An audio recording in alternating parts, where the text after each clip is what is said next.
Hi, Chris Gibbs.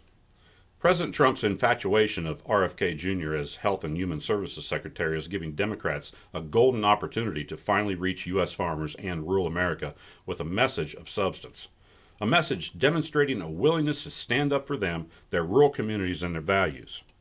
While traditional membership and commodity organizations poll their members and wait for orders from headquarters, Democrats can lead the charge to stand up for American agriculture.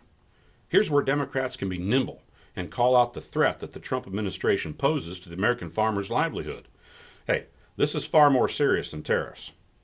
Trump himself said he wanted RFK Jr. to go wild on health, food, and medicine. And what's more, RFK Jr. has promised to unravel 80 years of farm policy, including attacking soybeans, corn, soybean oil, corn oil, and sweeteners. He stated that hog farmers are more of a threat to the American people than Osama bin Laden. He believes that U.S. farmers are poisoning food and destroying soils, and claims that what farmers grow isn't even food anymore. And finally, he's vowed to weaponize regulators to transform American agriculture. Farmers need support, not transformation. He's just getting warmed up. RFK Jr. has made no bones about taking away the tools that modern agriculture uses responsibly to provide a safe, abundant, and affordable food supply for the U.S. consumer and others around the world. Now, don't be fooled.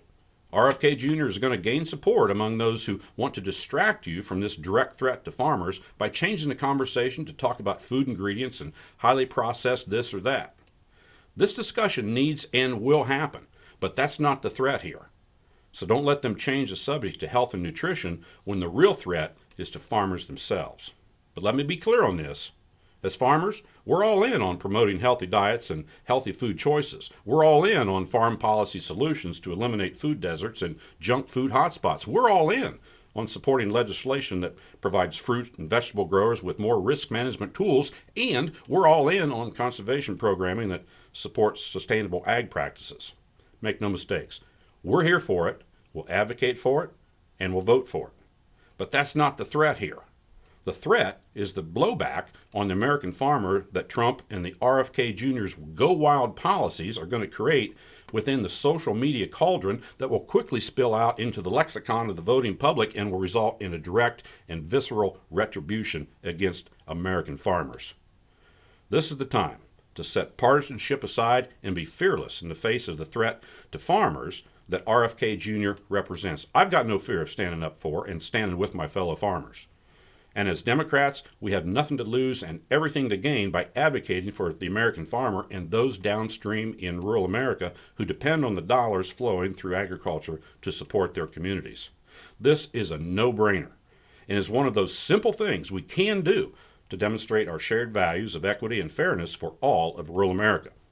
The door's wide open for Democrats in every county in the United States to demonstrate that what they're made of and where they came from. So stand up. Use your name. Write. Reach out to your local farm organization and ask what you can do to help. Write a joint letter to the editor with your local farmer. Write your congressman. Be loud. Democrats have been looking for a way to make their voices known in rural America. This is a golden opportunity to saddle up and make it happen. Onward.